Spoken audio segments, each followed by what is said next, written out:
इससे पहले हम क्या पढ़ चुके हैं? अकाउंटिंग कॉन्सेप्ट और कन्वेंशंस का मीनिंग। ठीक है ना? तो स्टूडेंट्स, अकाउंटिंग कॉन्सेप्ट से कन्वेंशन में जो पहली कॉन्सेप्ट है, अब उस पर चलते हैं हम जरा। कॉन्सेप्ट कौन सी है? आपको पढ़ाया है business entity concept. Business entity भूल जाते हो आप लोग, जो लिखवाया उसे बताओ। बिजनेस एंटिटी कॉन्सेप्ट, ठीक है ना? तो स्टूडेंट्स, ये कॉन्सेप्ट हमें क्या सिखाती है? देखिए स्टूडेंट्स, अगर ये कॉन्सेप्ट ना होती तो हम अकाउंट्स मेंटेन नहीं कर सकते। कैसे नहीं कर सकते सर? देखो, मैं आपको साबित करता हूं।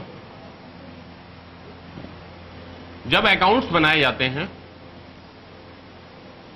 तो हम मानते हैं कि business has a separate entity. Business has ए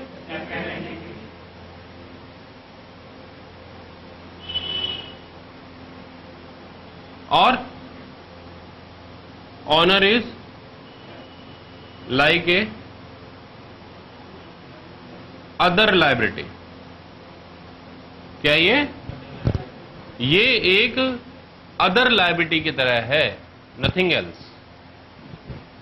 क्यों भाई, ऐसा क्यों मानना जरूरी है? क्यों तो मैं आपको बाद में बताऊंगा। मैं आपको ये बताता हूं कि ऐसा क्यों, ऐसा जो आप दिखाते हैं, आप ऐसा मानते हैं। देखो, आप क्या बनाते हो? बैलेंस शीट में लायबिलिटी कहां दिखाते हो? बोलो। तो कैपिटल यहां क्यों दिखाते हो? यानी आप मानते हो कि कैपिटल लायबिलिटी है? आप मानते हो कि कैपिटल?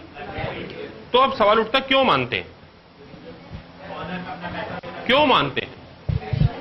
क्यों मानते हैं? तो इसका मतलब यह है कि हम जो अकाउंटिंग एंट्री हैं वो बिजनेस पॉइंट ऑफ व्यू से कर रहे हैं, ऑनर पॉइंट ऑफ व्यू से नहीं कर रहे।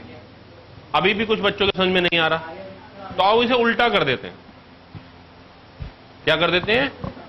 आलो कि अब इन सबको मिक्स कर दो। आइए, तुम ये मानते हो कि मालिक की ट्रांजेक्शन, मालिक की बुक्स बैलेंस शीट में होनी चाहिए?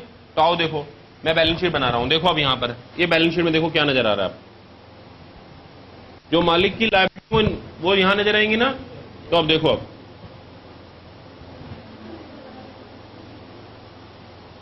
इलेक्ट्रिसिटी बिल कहां का? हाउस का।